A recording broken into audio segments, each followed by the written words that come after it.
Welcome to another edition of the Gridiron Report, brought to you by Red Raider Outfitter, the fans' favorite since 1975. I'm Jared Johnson. I'm joined by the Mighty Joe Yeager. Well, Mighty Joe, there's a lot going on right in the middle of everything. You can hear the beep, beep, beep backing up with the heavy machinery.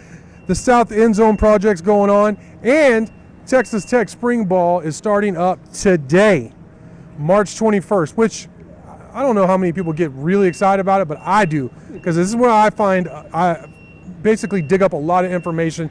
We get to go to a lot of the practices. We get to talk to the coaches and the players after those practices. It's the start of 15 practices this spring, culminating with the spring game on April 22nd at Lowry Field. I think it's noon is the kickoff. It's at Lowry Field here in Lubbock because of said project going on back there. But Mike Joe, just overall, I mean, the feeling, the positivity around Texas Tech football, Joey McGuire, all that coming off that terrific 8-5 season, which the exclamation mark was the big win over Ole Miss in the Texas Bowl. Just what are your thoughts going in this round of spring ball? Well, I mean, I'm excited too, and that's, I mean, it's not just because spring ball is starting, it's because this is a darn good looking team on paper. Yeah. And they're coming off a very strong finish to a really a campaign that exceeded most people's expectations, I think. Maybe not yours, but most people, I think they outperformed expectations. Looks like Joey McGuire's got it going really good here. So, yeah, a lot of reason to be excited. The only reason they didn't outperform my expectations was because of the information gathered in spring ball and in fall camp, which, I mean, you can only get that information if you do that, right? And that's my beat. Football, I try and cover as much as they allow me to. So I'm really excited about it. Some of the main storylines, obviously keeping that momentum going is key. Like you said, they have a darn good football team. They bring back really the bulk of the team, a lot of veterans. So I think one thing that fans need to get ready for, and I think McGuire will address it after practice on Tuesday, is a lot of the veterans are going to rest during spring ball. They're going to get some kind of nagging injuries from the season cleaned up. So don't be like, oh no, everyone's hurt. It's just a lot of these veterans, some of them are super seniors who have been playing college ball for like 5-6 years already. They know what they have in them. So there's no reason to put them through the ringer, and they need to get some of these injuries cleaned up. What do you think about that? Yeah, absolutely. And you just don't want to run the risk of another injury. Right. Or even guys like Jalen Hutchings, Tony Bradford, Yeah. that's the last guys you need to see out there. Right. We know what they could do, Right. and how terrible would it be if one of those guys tore up a knee or something Or like shoulder, that? yeah. Or whatever, and and in practice, it was just needless. So I think it's this is a development. It's a sort of a trend, I think, in college football where coaches are holding out the veterans in these spring practices. Maybe not so much in the fall, but definitely spring workouts, and that's a modern trend that I can get on board with. I think it makes sense. Yeah, to me, a lot of spring ball is seeing the younger players, how they've developed, how their bodies have changed and all that, and who wants to hit at this level, who's ready to play and take that next step and get some meaningful snaps behind those veterans. Another storyline that's going to, I believe, persist because of the nature of the position and the way Texas Tech promotes competition under Joey McGuire is the quarterback battle. It's Tyler Shucks. I mean, Zach Kittley loves Tyler Shuck, and you could see why after that performance down the stretch of the season. Tech won 4 in a row. Shuck was the starter for all those, culminating with the MVP of the Texas Bowl. He showed a lot of toughness, a lot of ability, and really why Zach Kittley likes him to run his style offense. Right. Yeah. I mean, he finally played up to what we were hearing from the coaches. And he played up to his measurables. Yeah. So everything that we had been hearing about him, for the first part of his career at Texas Tech when he was in and out with injuries, mostly out, he never really got it going, threw too many interceptions, just looked kind of unreliable and so forth. And then, we were like skeptical, like, well, maybe this is a misevaluation or something. Maybe these guys aren't right. And so, but listen, I mean, the way he closed out the season, all right, we see this is the real deal now. So it's just a matter of, can he stay healthy for an entire season and play at that level? It's time, Coach. Play at that level. Stay healthy, baby. That's right. Play at that level for an entire season. That's what Shuck has got to do, and show that he can do healthy for an entire season and play consistently at a high level. Once he proves that, then hey, man, Texas Tech is playing at a big-time bowl. Coach McGuire just walked by for, he wasn't in the picture, but with that famed energy, and excitement, gave us a guns up, and You heard me say it's time, and he said just want everybody to stay healthy, which is what we were just talking about with the veterans. Absolutely. Baron Morton we need to talk about him though with the quarterback competition. Very talented, showed flashes last year. I still think Shuck has a monster year. I think best case scenario, Shuck has a monster year. Morton's the quarterback in waiting. He takes over next year and becomes the superstar that I think a lot of people said he could be coming out of high school as a Elite 11 quarterback, 4-star guy. Yeah, right. I mean, I think in terms of basic talent, Morton isn't far behind Shuck. I mean, they're similar in terms of overall upside and ability and so forth and so on. He was, like you said, kind of up and down last year. I think as such a young player, he played a little bit sped up. A lot of times when he had problems, he was just almost kind of frantic. Right. Was playing the game a little bit too fast.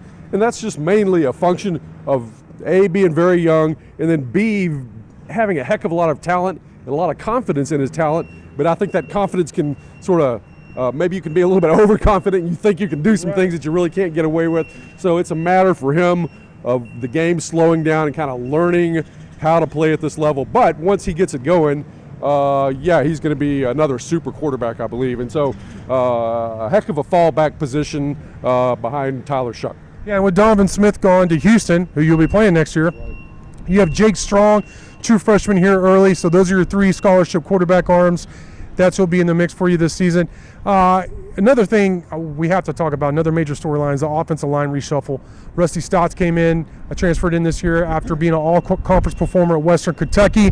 Cole Spencer came in the year before, also from Western Kentucky. Missed all last year with injury. He's expected to be guard.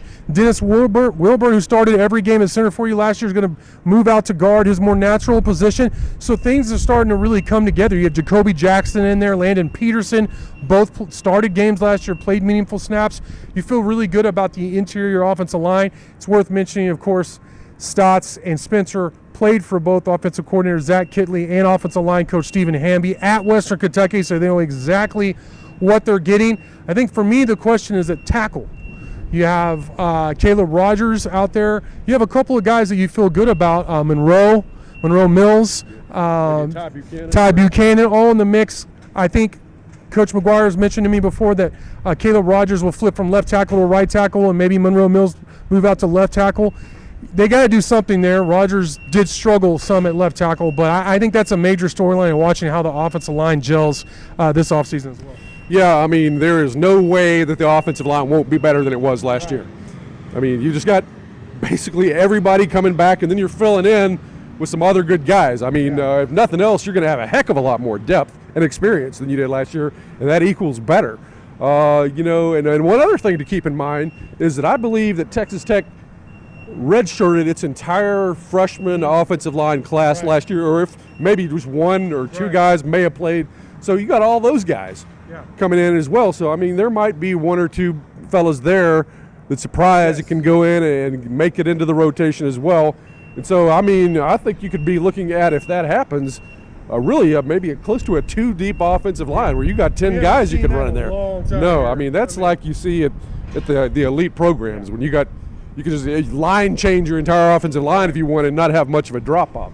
So, I'm not saying it's going to be an absolute world-beating offensive line. There were struggles on the offensive line last year, but there is going to be a heck of a lot of improvement, I believe. Yeah.